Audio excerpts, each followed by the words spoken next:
Okay, let's unpack this. It feels like someone here has been, well, playing with time. Almost like playing with fire. Only, worse, you get burnt before you've lit the match. That's a good way to put it.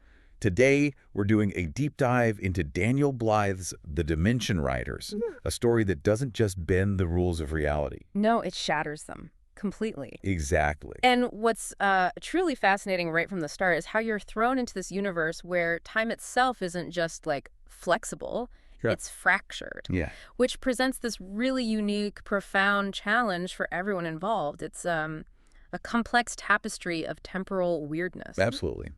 So our mission today, navigate this pretty dense story, Right. pull out the key stuff about, well, time going wrong. Yeah. Seriously wrong. And what villainy looks like when it's messing with history itself. And the sometimes startling, maybe even ruthless methods needed to fix it. Think of this as your shortcut, maybe, to understanding a universe where history isn't just something you read about.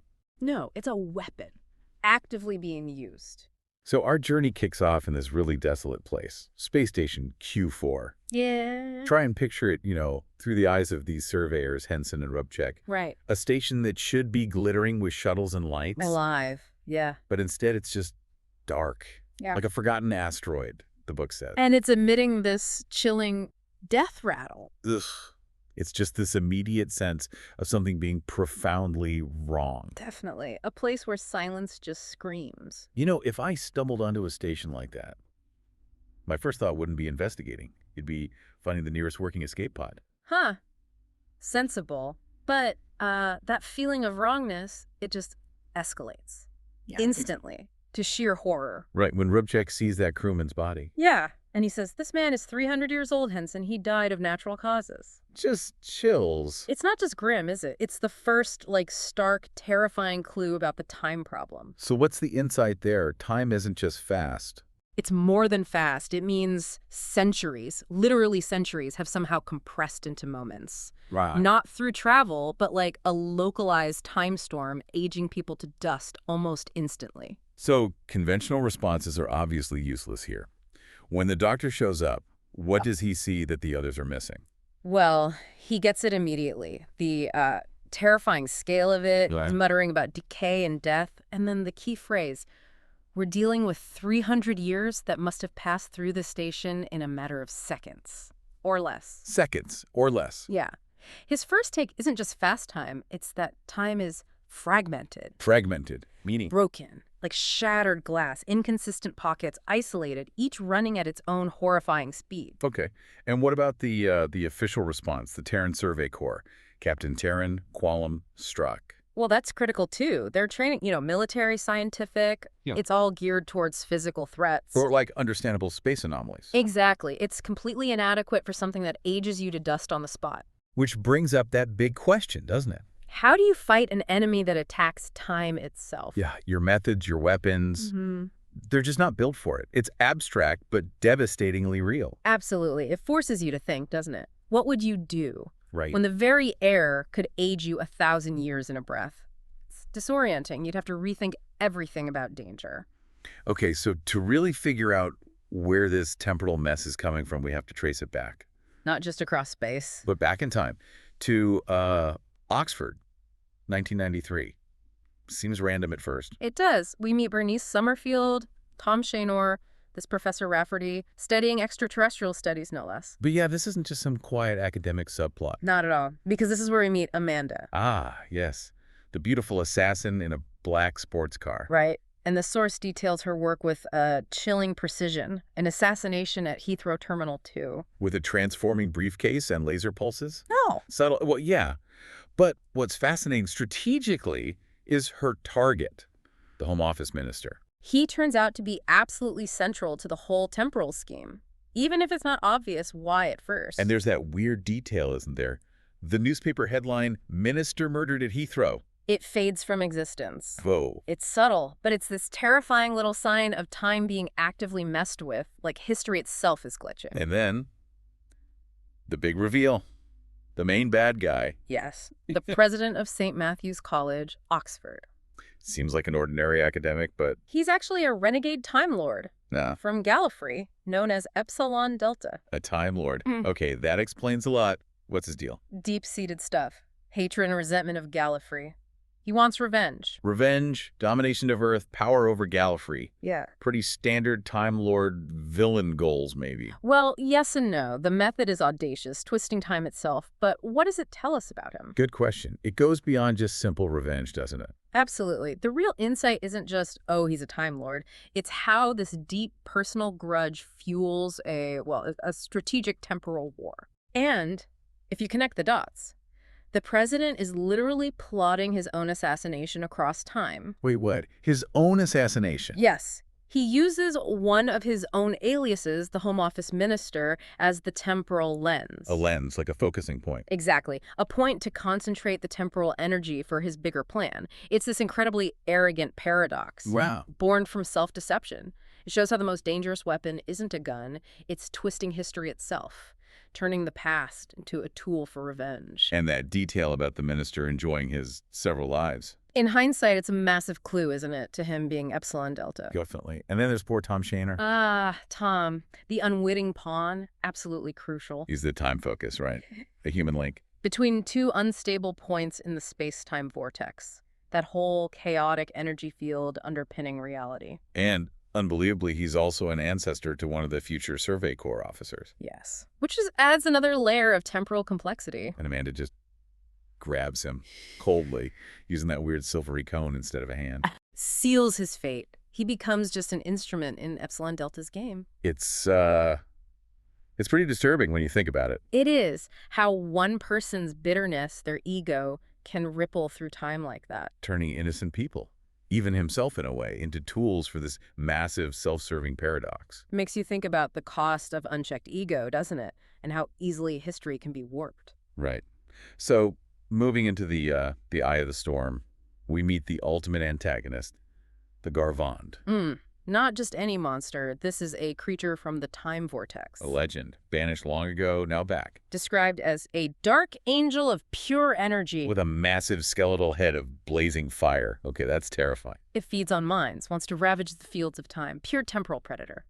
But it has this weirdly specific vulnerability. Yes.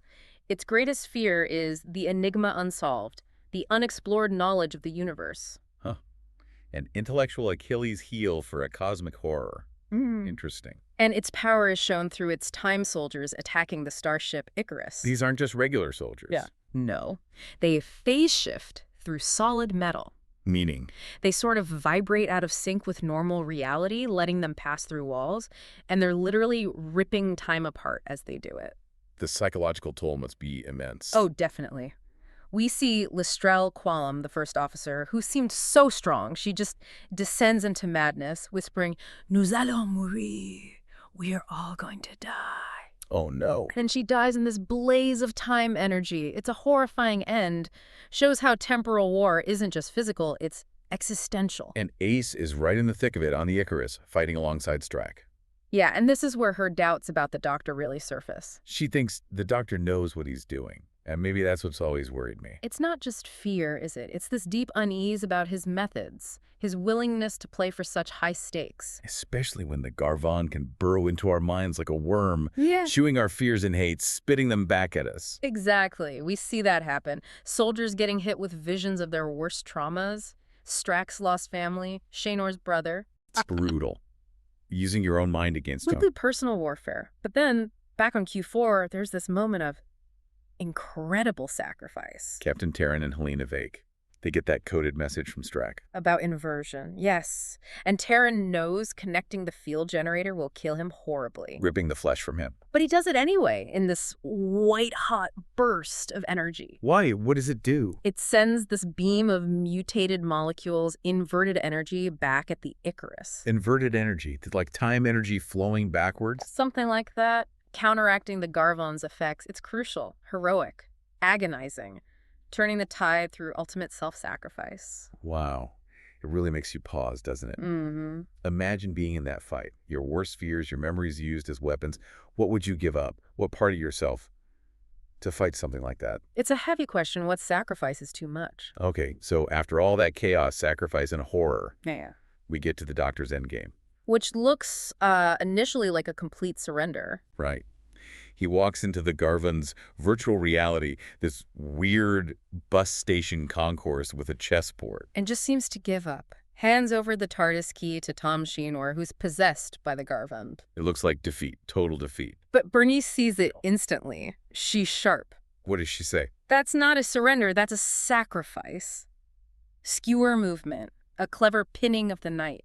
Ah, the chess metaphor. So it's a ploy. It's almost infuriatingly brilliant, isn't it? Just when you think he's beaten. He's got another trick up his sleeve. Exactly. We find out he'd already activated the TARDIS's defense indefinite time loop option, DITO. DITO. Sounds serious. It is. It's not just a shield. It's this complex temporal trap. It locks the target into a perpetually looping, fragmented dimension inside the TARDIS. Turning his own ship into a prison. An inescapable one. And the core insight here. He knew the Garvond's greatest fear was the enigma unsolved. The unexplored knowledge. So he used that psychological weakness as the bait for the trap. Clever.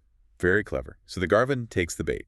Walks right into the TARDIS, expecting victory. And gets trapped.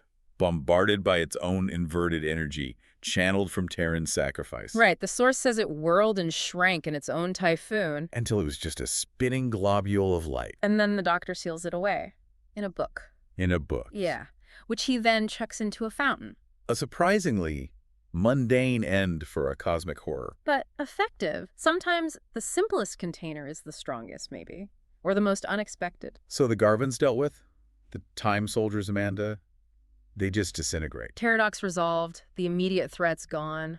But they're always butts with the Doctor, aren't there? Always. The cost of his clever plans is always there. The ethical questions linger. Yeah, Ace still doesn't fully trust him, even after they won. And that line, if I could stop people dying, I'd not be here now, that hits hard. And that Doctor himself? Smashing TARDIS circuits? Why does he do that? To stop anyone else messing with those reconfiguration circuits, presumably. To prevent it happening again. It shows the weight on him. He's not a simple hero, is he? He invents his own rules. Makes incredibly tough calls. Carries that burden, usually alone. Makes you wonder if that's what makes him work, or just maddening for everyone around him. It raises that question for us, I think. What kind of trust can you have in someone like that? Someone making universe-altering decisions, often without explaining, just for me, because they think they know best. Yeah. It gets into the ethics of that kind of power, that secrecy. How do we feel about heroes who operate outside the lines? So, wrapping up.